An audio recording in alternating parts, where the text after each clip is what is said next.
Welcome to Circular Firing Squad. I'm Marty, a counseling faculty at Kent State University and host for Circular Firing Squad. We've got 4 members tonight. We've got, I guess, a short stack, if you're thinking of us in terms of pancakes. But we've got 4 members, 4 questions, and 4 answers for each question. Questions are generated by each squad member and run from sophisticated to sophomorish. Let's do a roll call today. Hi, everyone. I'm Eric Perry. I'm a clinical faculty member at Southern New Hampshire University. Hi, Steph Martyr. I am a doctoral candidate at Kent State University and practicing clinical counselor. Hi, everybody. Elliott Ingersoll. I'm a professor of counseling at Cleveland State University and host of Apply Topically. We start with Eric. He's got the first question. All right. Well, here's the question. Do you have any ambitions to take on a leadership role like a dean or something of that nature in the future? What would drive you to do this or keep you away? As far as a dean, I think maybe 10 years ago, I would have been still having that kind of ambition. No longer as far as a dean goes. I think as far as a leadership role, perhaps more, being the director of a program, of a mental health program or something like that, I could see doing at this point. I think all of my time in higher education and what I've seen, I think is just, I don't know if I just have other priorities now in my life. I don't know. I feel like it's something you'd have to dedicate all of your time to do well. And you have a lot of resources that might not be available to you and it might be really hard. But as far as the director role, I think I've always wanted to be more in that a leadership type of role. I see myself doing that. It's always kind of been there, and it doesn't have to be a huge leadership role. I don't have to run,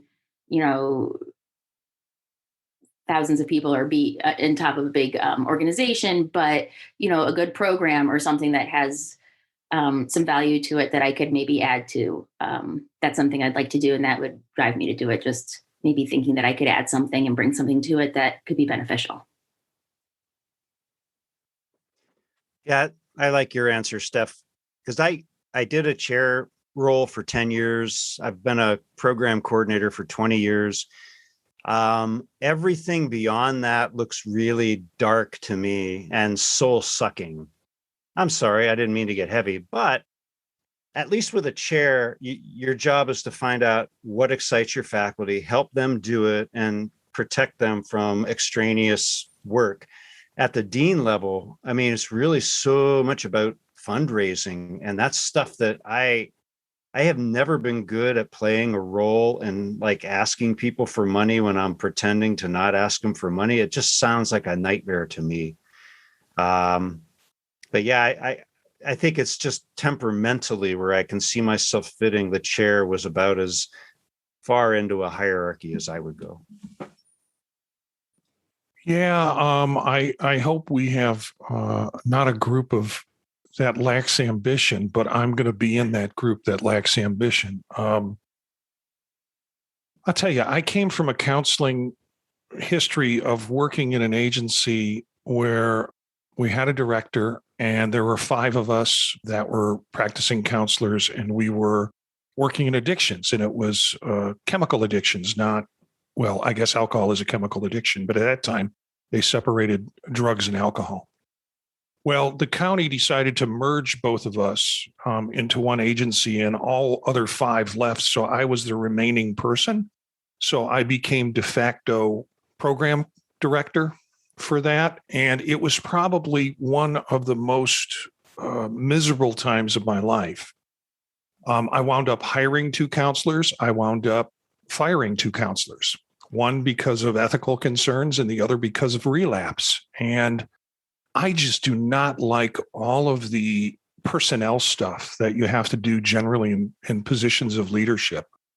Now, positions of leadership in terms of agencies and in terms of universities, I'd rather get the bad news about the budget instead of have to deliver the bad news about the budget. Somebody once told this to me, and I use this mantra all the time. There is no better job at a university than a tenured associate professor. You're past your assistant professor stuff. You're not in the full professor stuff where you have to be involved in full professor stuff. You can sit and pretty much do the work you want to do. So I've had mentors who said, when are you going to run for chair? Or when are you going to get up and be a school director? Or when are you going to advance in administration? It's like, and they see that as what you need to do in your career to be successful.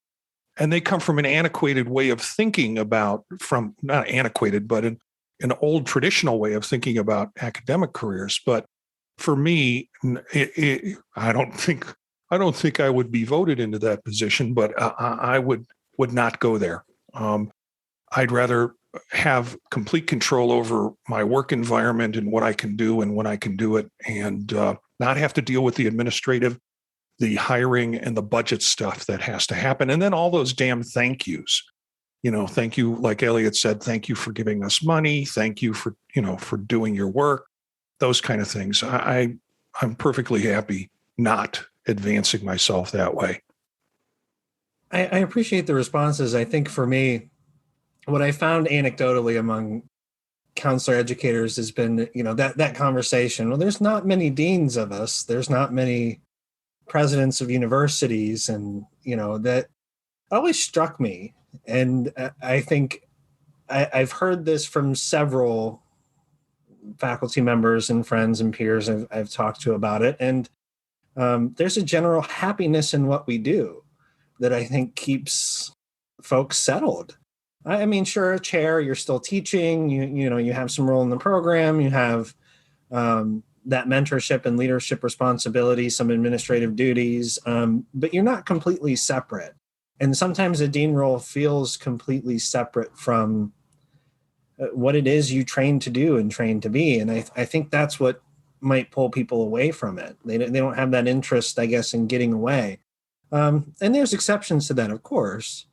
But it's always interesting for me to hear where people fall there and where their interests are. And I think we're unique in a lot of ways in that, like Steph mentioned, academia is not the only place we might look for leadership opportunities because we're still engaged in clinical practice and in different areas of our work. So it's just an interesting question for me, and I appreciate hearing everybody's response. And thanks for asking it. My question is, how have your experiences been working professionally with friends? This is a great question. It brought back so many memories. And at first I thought, well, I've had good experiences working with friends, haven't I? And then I reviewed them one by one. I'm like, well, that one didn't quite work. No, that one didn't quite work. And I was like, actually, a lot of them probably didn't work out as much as I'd hoped they would. And most of them were manual labor jobs that I would do. And I would forget not everyone's as intense as I am. And, it was like landscaping or whatever, stuff like that. And roadieing, that was a big thing because people could kind of show up or not show up. And yeah, but I haven't had that at the level of university. So I wonder if that would be different. I'm not sure if it would. The other jobs were more transitory. So I suspect it might be when someone's got a whole career they've been training for, as opposed to, you want to be a roadie? Oh, yeah, sure. Okay. So that's my 2 cents. Yeah, I had trouble with this question because I didn't know where to put the pause. How have your experiences been working professionally with friends? That's okay. I was looking for a comma or something in there. So it just made me kind of go down this rabbit hole thinking, I have this vision of what a friend is that is real idealistic. And probably because of that, I can say I don't have a friend. It's the kind of thing that you see in the media where they're always hanging out together and they're having beers and they're doing all their activities and they're going to games and they're, I don't have those kind of relationships in my life, and I'm happy. I'm okay. No matter what the media says, I guess I can live without those kinds of friendships. I have people that I work with professionally that I would say I am friendly with, and they are friendly with me. Do we hang out after work together? Nope. I know some universities and some programs have that culture where faculty hang out with faculty outside of work and they do things together. No, we have a healthy respect for everybody's kind of private work and private lives. And we share things that are going on in our life and stuff like that. Like I said, I have a friendly relationship with my work folk and the people that I work with. And frankly, I have a great group of people that I work with because we're able to kind of maintain that cordial nature, and it doesn't get into anything toxic.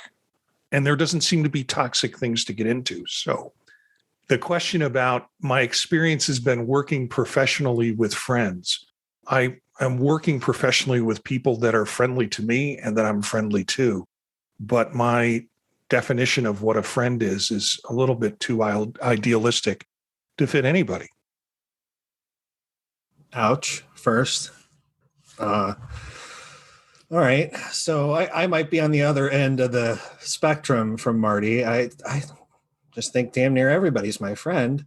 I have a pretty broad definition of friend, and I think it's different depending on the context, right? I think I have friends that I do certain things with, that I golf with, or friends that I hang out and fish with, or friends that I hang out with at conferences, right? But we may not be as active in those same activities all the time.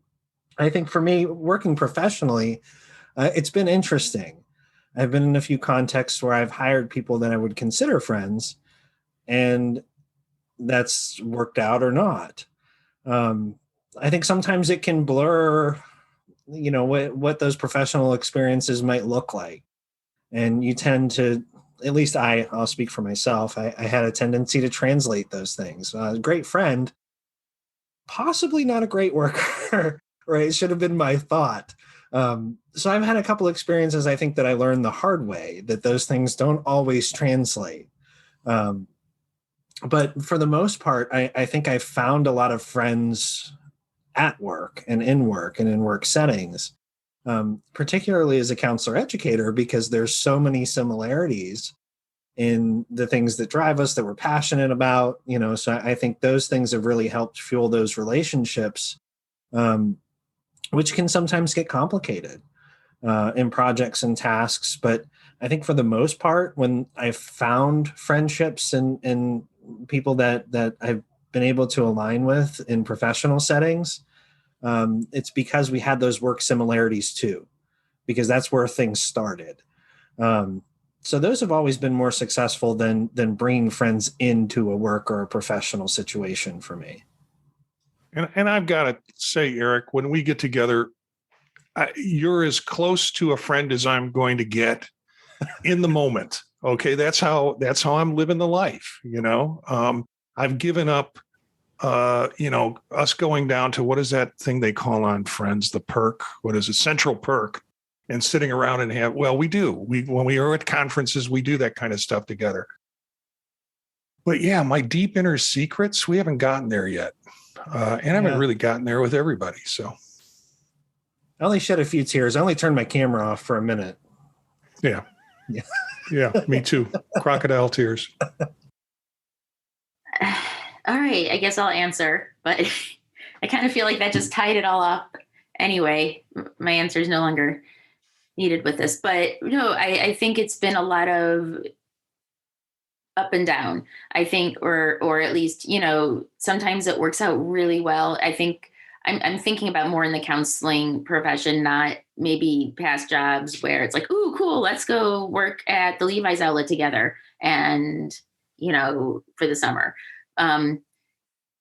But I do have a tendency myself to get frustrated with people when they don't, put in as much effort into a project as I put into it. And so I think when I can match that energy, or when that energy is matched either way, or if I'm in a place in my life where I can match someone else's drive and, someone else's work speed, But when that syncs up, I think, going off of what Eric was saying, it kind of, that creates the best situation for working with friends. I've had other situations where you think it's going to work out really well and you seem to be on the same page. But then it just doesn't work out.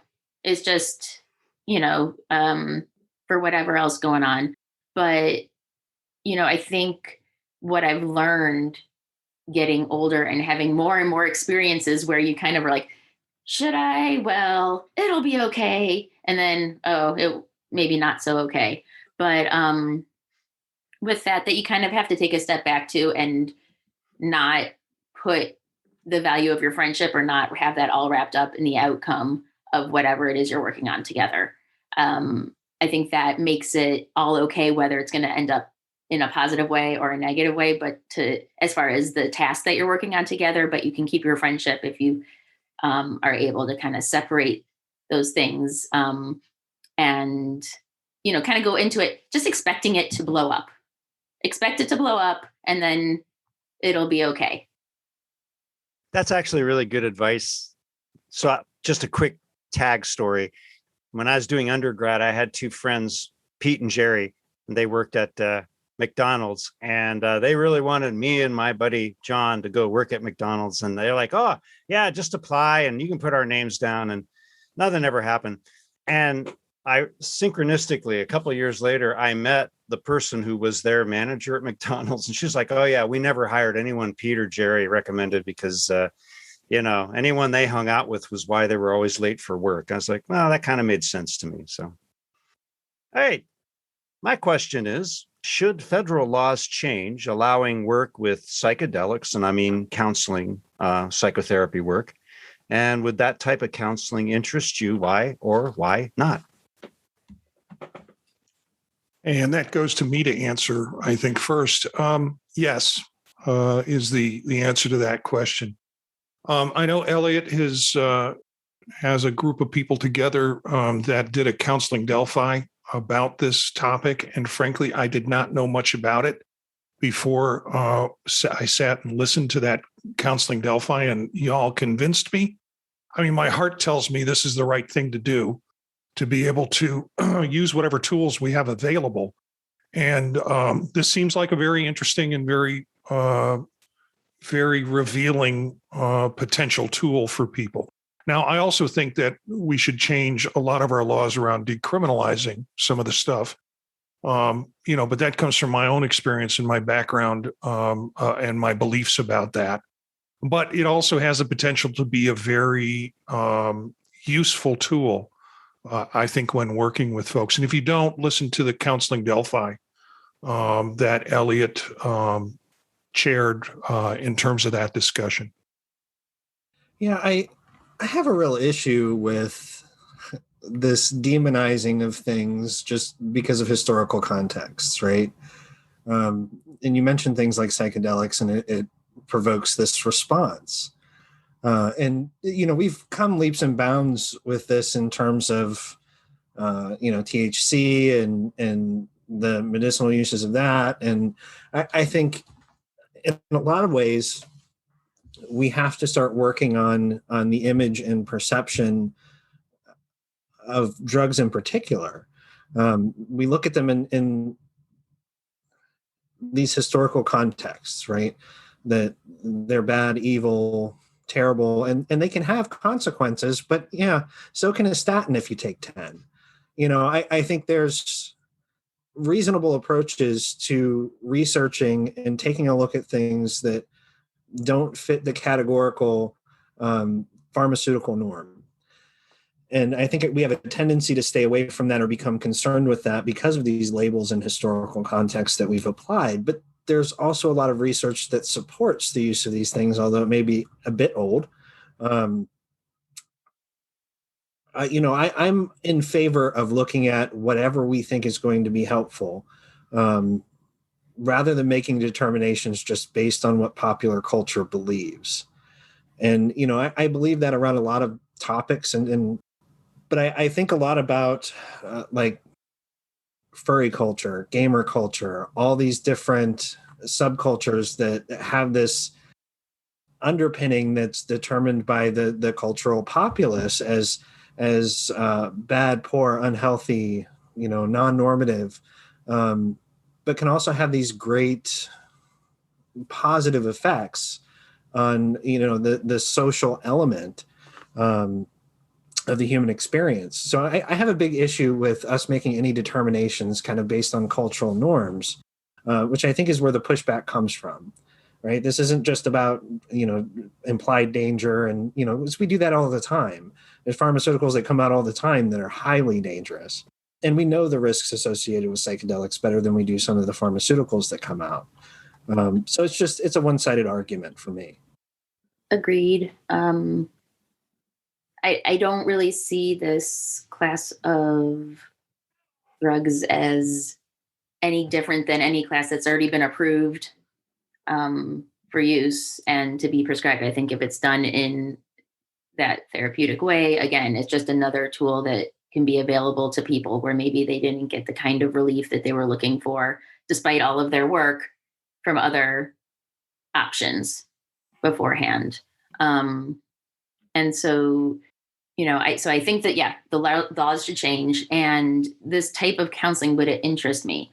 It interests me to read about. It interests me to research. It interests me perhaps as a client.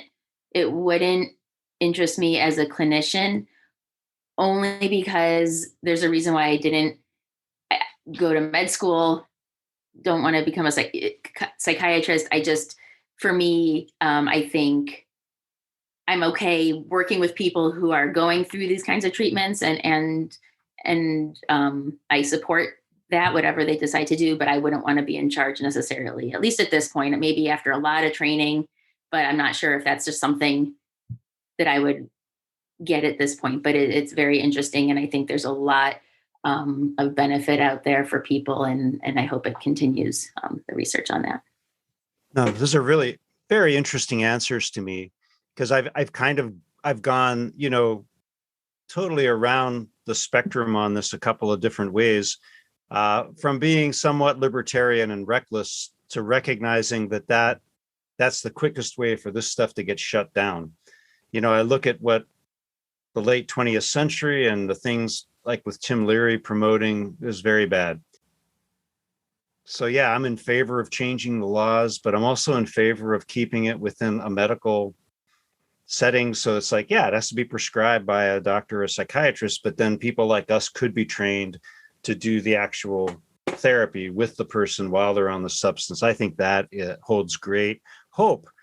And do I think human beings will be able to keep the genie somewhat close to the bottle? Probably not. But I think that would be the most responsible position going forward. Medicalize it, make it very medicalized so that there's kind of a context within which it's used and accepted. But then outside of that, we'd be like, no, that's not a good idea. But we'll see how it goes. Yeah, just a comment before I get into my question. It's amazing. We, as counselors, are ready to jump on the bandwagon for lots of different techniques or approaches that essentially are helping clients in some phase of the experience develop alternative ways of looking at things, whether it's and using alternative medicine models like trance work, holotropic breath work, those kinds of things. But then you put something like a drug in it, or you have something that's really stigmatized, and people freak out about it in a lot of ways. But it needs to be well studied and well laid out. And I like the fact that you said, Elliott, when you said, the problem is the gates will open up too quickly and we'll ruin it. But I think it's a valuable tool. Okay, so heavy stuff. The last three questions, and I came up with one, and it might have been because I read Elliott's question about you working with psychedelics. But what was the most inappropriate place you've fallen asleep? All right, so I have a sleep issue, right? I sleep great at home. I can sleep at any time during the day. I can nap. It's my favorite thing. But when I'm anywhere else, I have a really hard time. hotels, travel, like it doesn't matter if it's for vacation with the family, by myself. I don't, even adjusting, moving into a new home, it took me a couple of weeks to sleep properly. I don't know what it is. I haven't looked at it hard enough. So I'm going to use my wife in this case, who's been on the show, as my example, because she has no issue sleeping at any point in time. She has fallen asleep mid-conversation, both being the one carrying it on, like mid-sentence fallen asleep, and has fallen asleep while I've been talking to her. But her story, she fell asleep actually having a really serious conversation at one point with a friend of hers. And she'd been up for a couple of days. We just, had a newborn in the house. And this friend was just telling her all about relationship issues. And she's trying to listen. And I see her nodding her head very slowly, very concerningly. And I'm sitting at the other end of the room having coffee. And I just watched the nod start to lull to one side and her lay her head very gently on the couch and just hear a light breathing from my end of the room. And her friend goes completely wide-eyed, right? Are you sleeping? And I mean, she snaps like as if she wasn't asleep at all and says, wow, that's really terrible. Right? I'm not sure how much she actually heard, but the context of the response was great. So she slept and managed to keep the conversation going, right? So that was a pretty funny story. That is funny. It's a talent. It's a talent to be able to do that. And, Sure. It's funny too, because it got me thinking. So really I can say in class for a long time, I think between maybe undiagnosed, untreated ADHD that did something with my sleep too. So like at the same time, I would just have like these bouts of like 10 minutes or so of just overwhelming tiredness. And no matter what I would do, I couldn't stay awake. So I had to learn techniques for kind of looking like I was awake or taking notes while supporting my head. So, and holding the pencil in my hand in a way that it wouldn't fall out of my hand to at least, be able to pretend that I'm taking notes for those 10 minutes. And at least just like look like, so, okay, so I would get through it.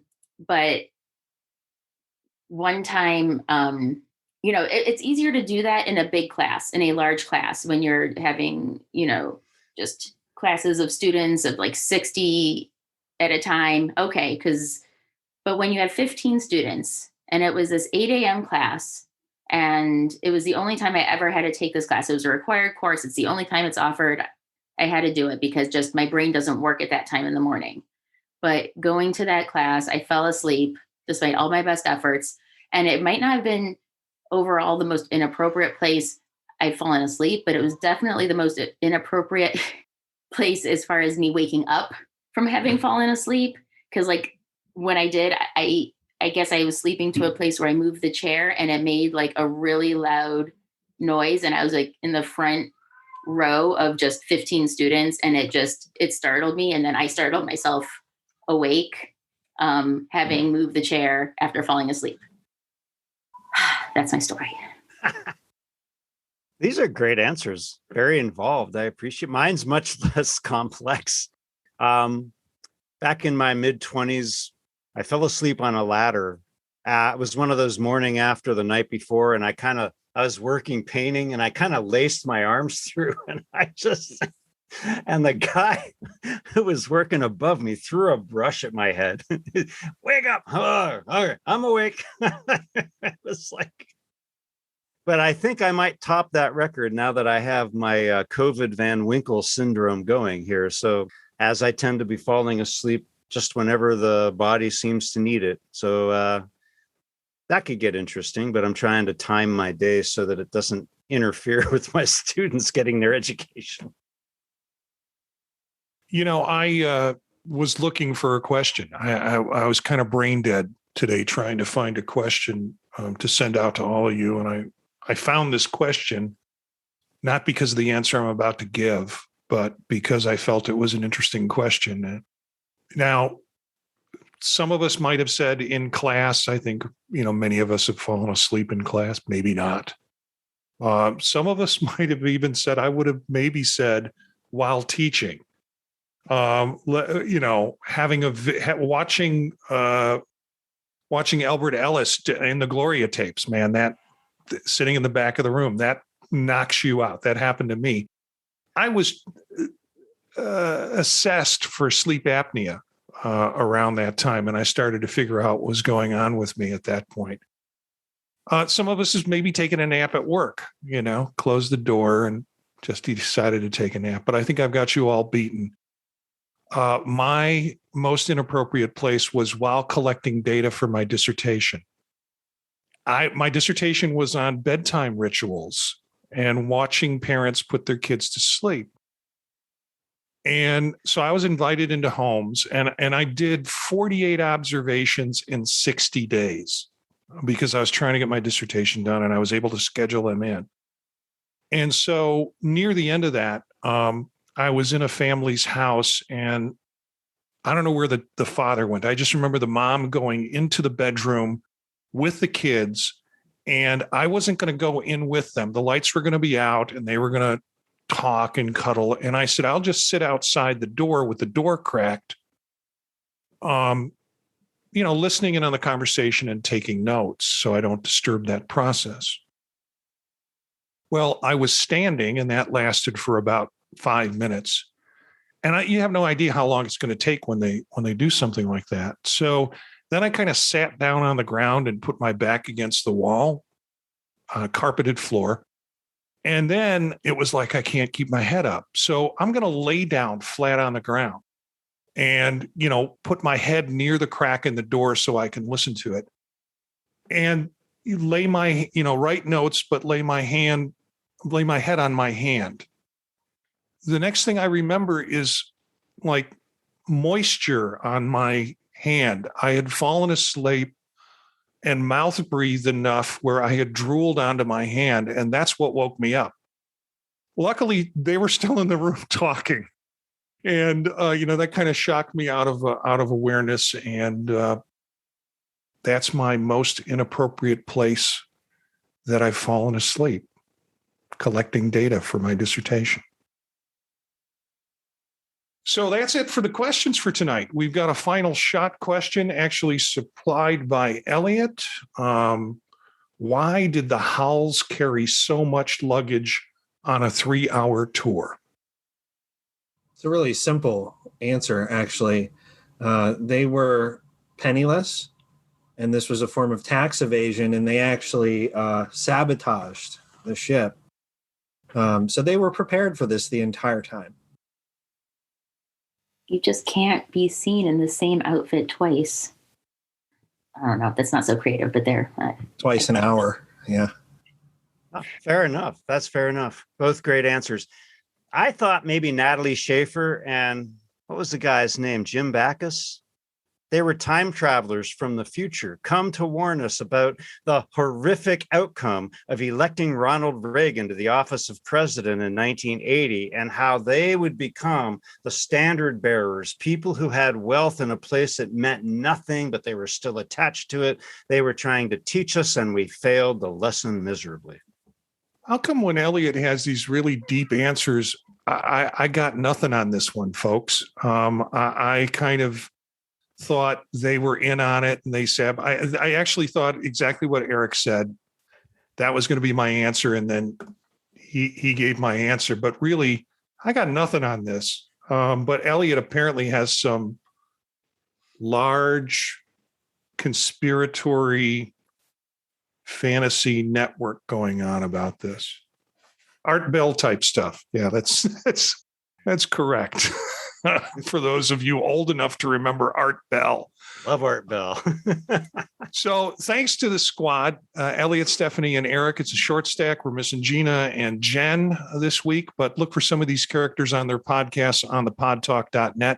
You can find out more about them at circularfiringsquad.net. Our theme music is from Menage a Quad, Real Swing Shet. That's it for this episode of Circular Firing Squad. Ready, fire, aim.